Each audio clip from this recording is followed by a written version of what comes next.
What's going on, guys, and welcome back to the Back on Track channel.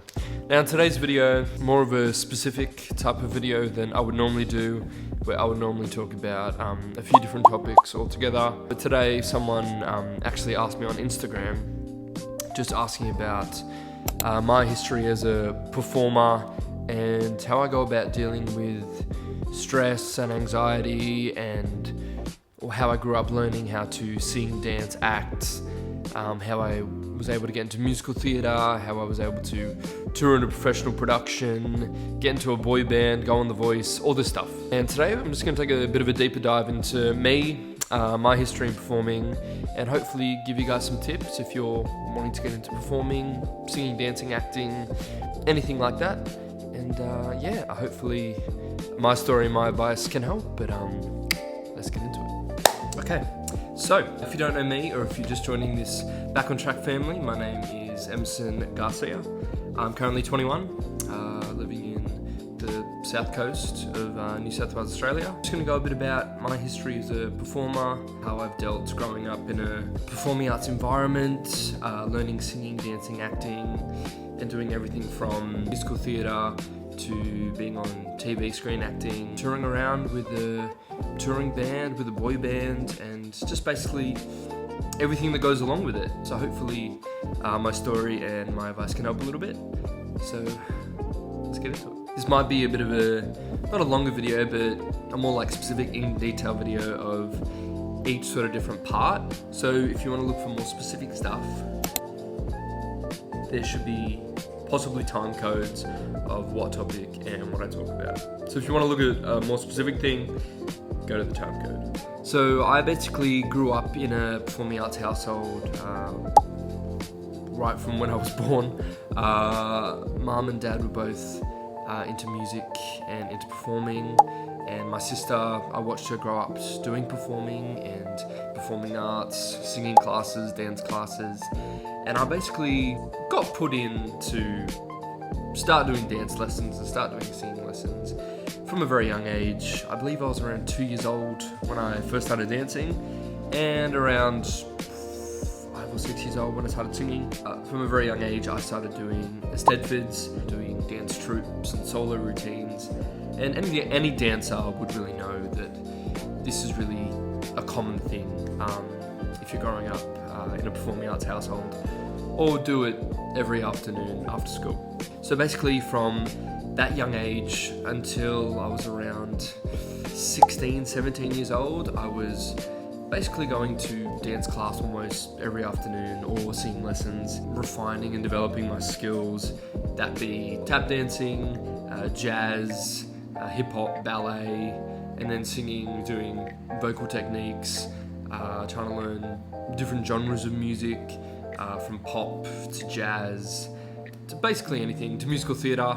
And I think growing up, being under a bit of pressure to constantly be refining and basically training every morning before school and every afternoon after school, it was really not a tough experience, but a really helpful experience.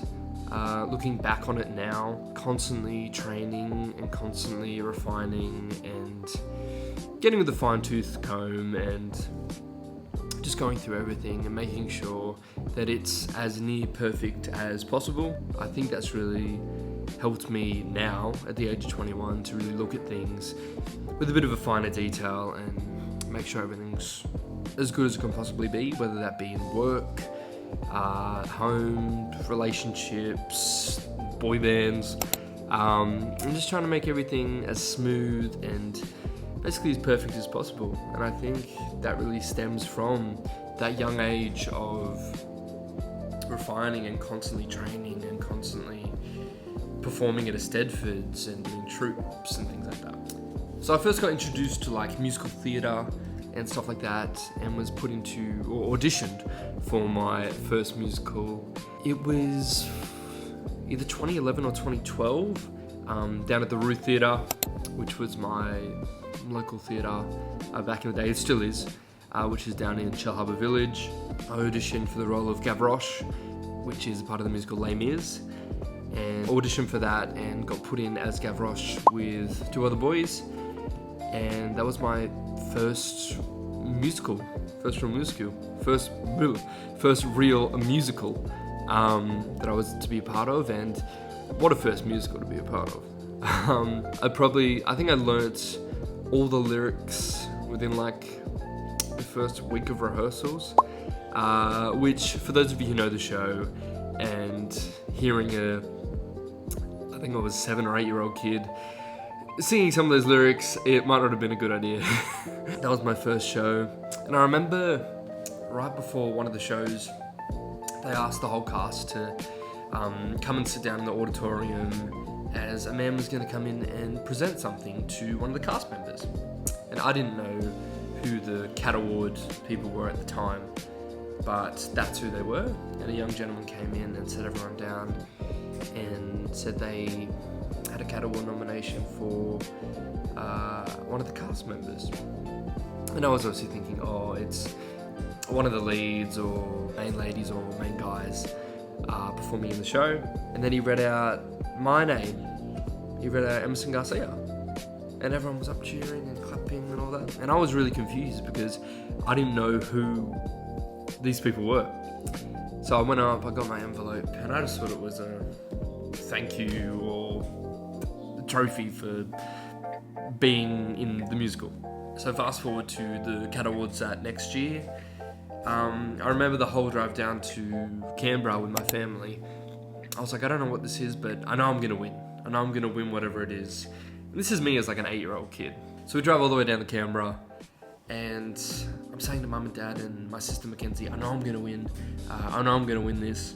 The awards show starts, and they read out the winner for the Cat Award for Best Supporting Actor in a Musical is Emerson Garcia. And Mum and Dad are looking around to see where I am to get me up and walk me down. And they're looking around and like, where is he? Even before they read my name out, I'm already walking down the aisle to go and get the Cat Award. And it was one of the funnest experiences that an 8-year-old can have.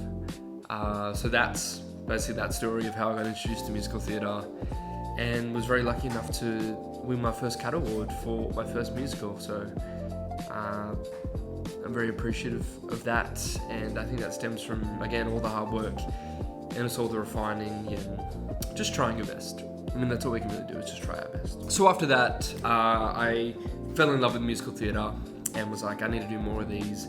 This is so fun, the experiences, the family you make as a cast.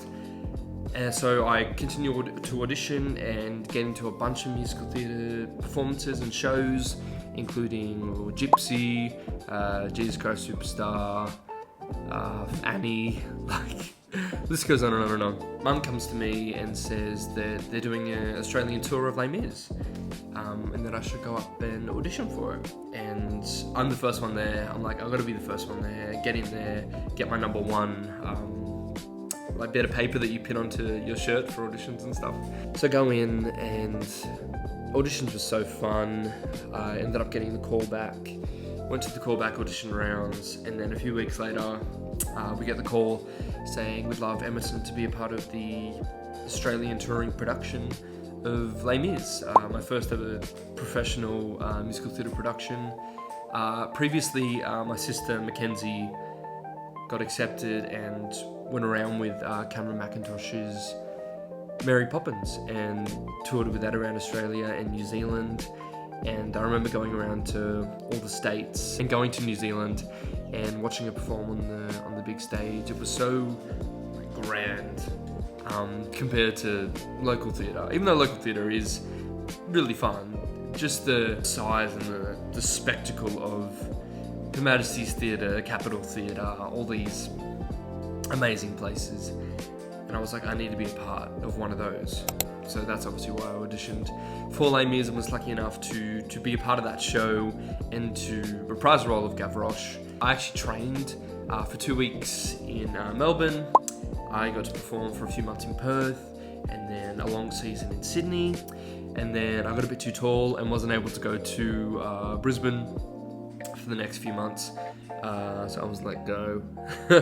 But it was so fun. I think that was another really cool, eye-opening sort of experience into that world and what goes on behind the scenes and the amount of set pieces and props and things like that. Another fun thing with that is, obviously when you're a kid and you're still in school and doing stuff like that, when you're away for like a year or longer, you think, oh, no school for me, I'm off performing. Not the case. We do a thing called distance ed or distance education.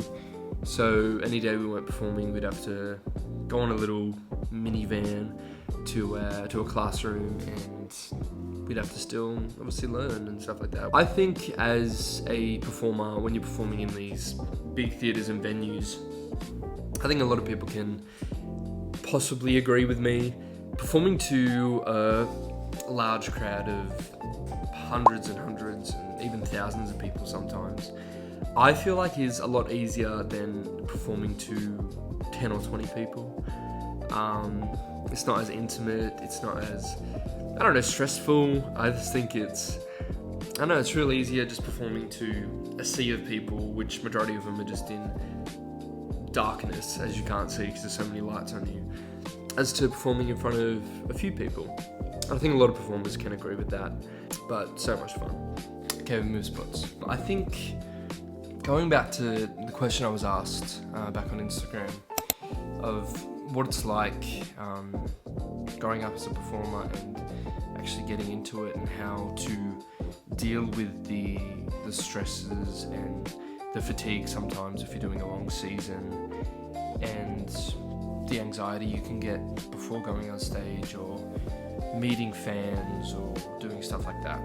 I think for my personal experience, growing up and constantly doing it, being in different musicals and meeting different people, and growing up and constantly having to adapt to things that aren't really in your control sometimes, either set or props not being there, or microphones losing battery power, or submitting the wrong backing track, or forgetting a dance move on stage. We've all been there, we've all done it, or at least I've done it. I can't speak for anyone else really.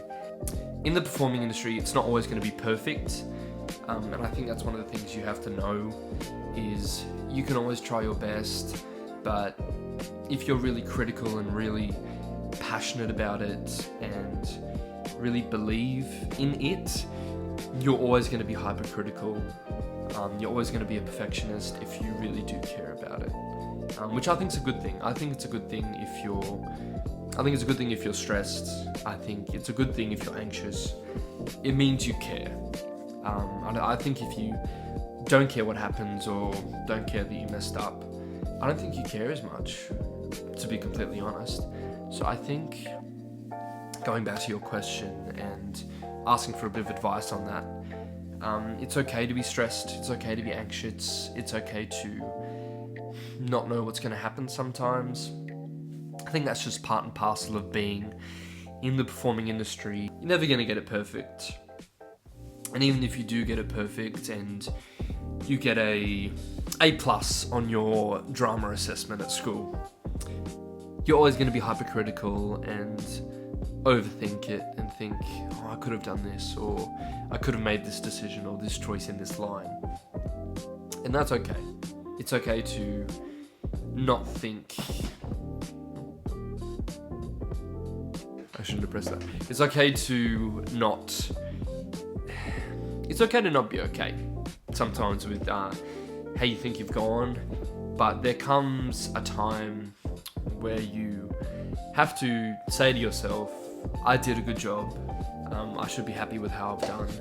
Because if you're constantly overanalyzing and constantly putting yourself down and thinking you could have done better, that's just when it takes all the joy out of it and takes all the fun out of it. Because then when you go on stage or go to perform with your mates in a boy band or performing a scene with someone in a play or a musical theatre show, you're constantly, instead of being in the moment and enjoying it and having that experience, you're going to constantly be running through your own mind and trying to make everything perfect, which just really takes the joy out of it. And I don't know, I don't think it's how you should that's how you should live, or that's how you should perform, because it would just take all the fun out of it. You know what I mean? I remember back when me and Overnight were on The Voice Australia, we only really had one rehearsal on the main stage that you see on TV before we were actually going to be on camera. And the stage wasn't even fully built yet. I'm revealing some secrets. And the next time we were going to be on that stage was when we were actually filming the audition. And you only get one go at it. You don't get to go back and try again. I remember walking out onto the stage, standing in my spot, and then I remember it being done and us being backstage. I remember Jason Derulo coming up on the stage and having a bit of a chat and doing some dance moves and the mic flip and everything. But besides that, I couldn't remember a single thing. And that wasn't me over-analysing it and trying to make it perfect. That was just me being lost in the moment. It's like in that movie, I don't know if you've seen it, called Soul. It's like a Pixar movie. And there's like a zone where he's playing the piano and he just drifts off into this space where he's caught in the music and caught in the moment.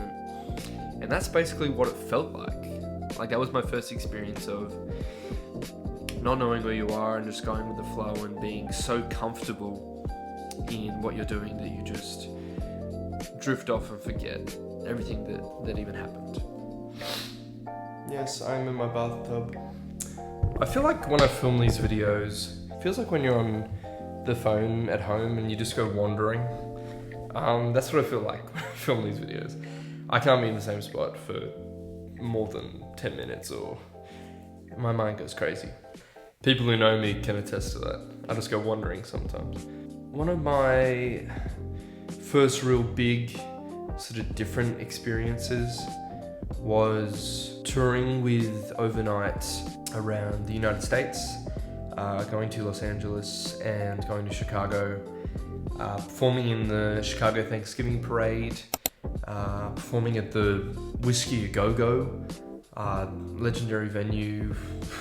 I can't even tell you how many famous and successful bands and people who have played there. I remember doing rehearsals in my garage before actually going over, and how stressed but also excited me and all the other boys were.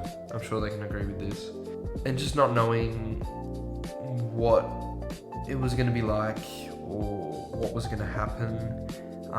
It was our first time ever performing outside of Australia as a group and as individuals, I believe. But then once we got there and we got settled in, it just felt right in a way. Still also a bit scary, but it just felt like this is what we want to do and this is where we want to go and we want to see these places and meet these people. I remember a story that we always tell on the radio is when we first touched down in Chicago, we got on a Sprinter van and went around Chicago and just saw the whole city. We actually hopped off just outside the city and went around to this amazing like bakery and then another store next to it. And as soon as we got out of our van, we got a DM from someone, we weren't really sure who, so we opened it up on Instagram and they were asking, are you boys in Chicago right now? Because I just saw you, I'm in my dentist and I saw you outside my dentist walking down the street. And we were just like, we have fans in Chicago? Like, that was like mind-boggling for us. I don't really know what much else to say about it other than going back to the question.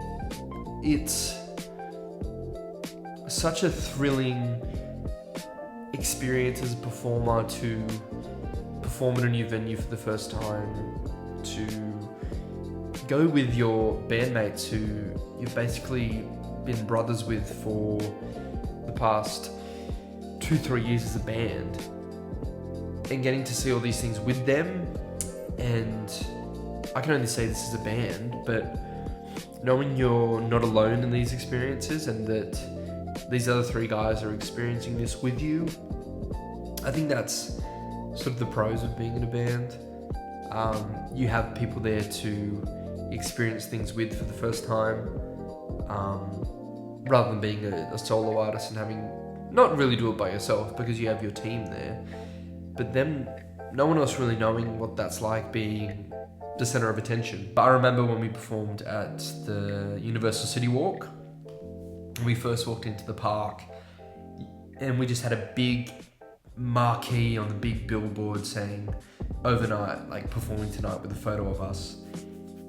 And that was really a first time experience and a first sort of this is really sick moment as well. That's a bit about me. That's my sort of experience on that.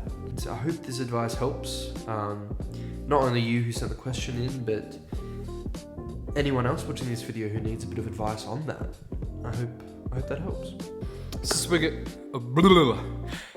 we're gonna end the video, guys. Yeah, thank you for sticking with the channel and watching this video, and hopefully getting to know a bit more about me as a performer and me personally, and how I feel when I'm performing, and the emotions and just everything that comes along with it.